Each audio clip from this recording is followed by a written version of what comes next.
বঙ্গভবনের জন্য নতুন বাসিন্দা তথা রাষ্ট্রের অভিভাবক কে হবেন তাই নিয়ে চলছে নানা জল্পনা কল্পনা। পর্দার আড়ালে চলছে হিসাব নিকাশ, কয়েকটি নাম ঘুরছে রাজনৈতিক অন্দরমহলে, কিন্তু শেষ মুহূর্তে যেন সব আলো গিয়ে পড়েছে এক ব্যক্তির উপর। তিনি কি সেই মানুষ যিনি বছরের পর বছর রাজপথে সরকারের বিরুদ্ধে আন্দোলনে নেতৃত্ব দিয়েছেন, যিনি অসংখ্যবার গ্রেফতার হয়েছেন, আবার প্রতিবারই ফিরে এসেছেন দলের হাল ধরতে?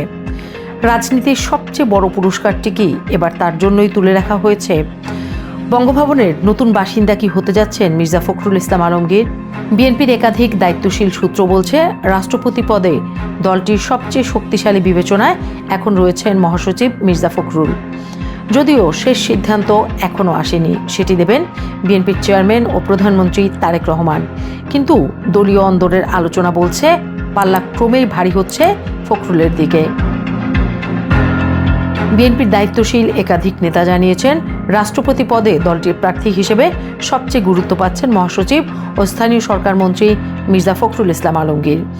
যদিও ডক্টর খন্দকার মোশাররফ হোসেন, ডক্টর মঈন খান, নজরুল ইসলাম খান কিংবা ভারপ্রাপ্ত রাষ্ট্রপতি ও স্পিকার হাফিজউদ্দিন আহমেদের নামও আলোচনায় ছিল, শেষ পর্যন্ত পাল্লা ভারী হয়েছে ফখরুলের দিকেই। দলীয় সূত্র বলছে, প্রধানমন্ত্রী ও বিএনপির চেয়ারম্যান তারেক রহমান ইতিমধ্যে নীতি নির্ধারণী নেতাদের সঙ্গে এ বিষয়ে আলোচনা করেছেন। চূড়ান্ত সিদ্ধান্ত তার হাতেই। তবে দলের ভেতরের মূল্যায়ন বলছে, রাষ্ট্রপতি পদে মনোনয়নের সম্ভাব্য তালিকায় সবচেয়ে এগিয়ে আছেন মির্জা ফখরুল। এর পেছনের কারণও স্পষ্ট। দীর্ঘ আওয়ামী লীগ আমলে যখন খালেদা জিয়া কারাগারে আর তারেক রহমান লন্ডনে নির্বাসিত, তখন দেশের ভেতরে বিএনপিকে টিকিয়ে রাখা, আন্দোলন সংগঠিত করা এবং নেতাকর্মীদের ঐক্য ধরে রাখার মূল ছিলেন মির্জা ফখরুল। দলের অনেক নেতা মনে করেন, সেই দীর্ঘ রাজনৈতিক লড়াইয়ের স্বীকৃতি হিসেবেই তাকে রাষ্ট্রপতি পদে দেখতে চায় বিএনপি। আরেকটি রাজনৈতিক হিসাবও রয়েছে। বিদ্যমান সংবিধানে রাষ্ট্রপতির ক্ষমতা সীমিত হলেও রাজনৈতিক সংকট কিংবা তত্ত্বাবধায়ক সরকার ব্যবস্থার সময় এই পদ গুরুত্বপূর্ণ হয়ে উঠতে পারে। তাই এবার দলের বাইরের কোনো নিরপেক্ষ মুখ নয়, বরং একজন অভিজ্ঞ ও সক্রিয় রাজনীতিবিদকে রাষ্ট্রপতি করতে চায় বিএনপি। অবশ্য দলের ভেতরে ভিন্ন মত আছে। অনেকের যুক্তি, সরকারের বাইরে নয়, সরকারের ভেতরেই মির্জা ফখরুলের মতো অভিজ্ঞ নেতার প্রয়োজন বেশি। তাকে বঙ্গভবনে পাঠানো হলে প্রশাসন ও রাজনীতিতে একটি বড় শূন্যতা তৈরি হতে পারে।